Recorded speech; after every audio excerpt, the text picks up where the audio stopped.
Здравствуйте. Здравствуйте. Садитесь.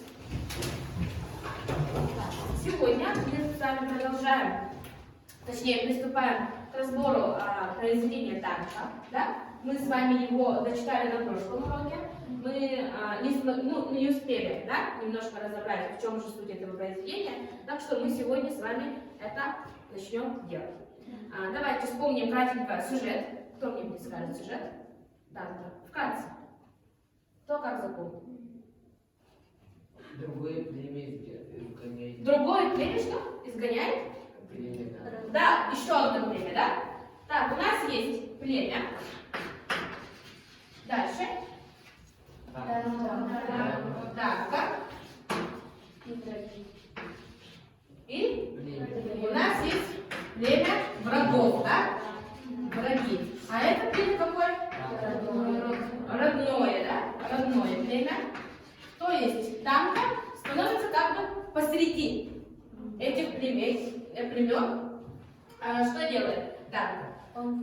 Так, племя врагов нападает на наше родное племя.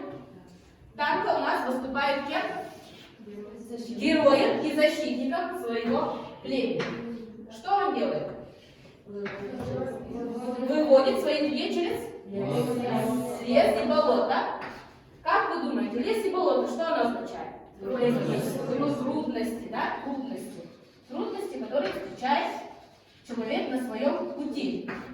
То есть через эту призму нам хотели сказать, что даже если у вас какие-то трудности, да, жизненные, то не надо унывать, надо идти вперед.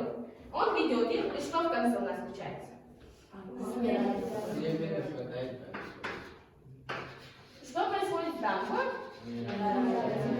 Там у нас умирает, да, в конце. Что от него остается? Сердце. Пылающее сердце. Пылающее. Почему оно пылает? Как?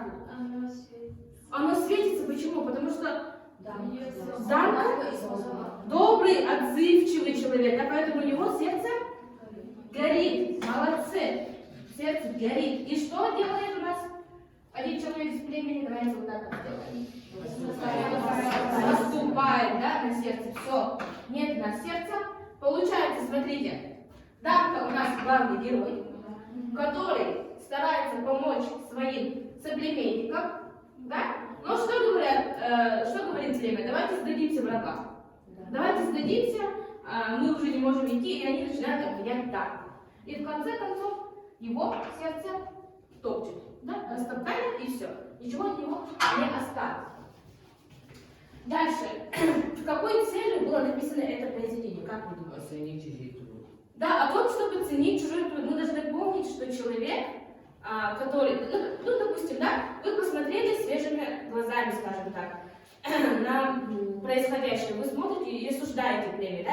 Почему они так сделали? Он же хотел сделать добро, а они, получается, с ним так обошлись. Жестоко.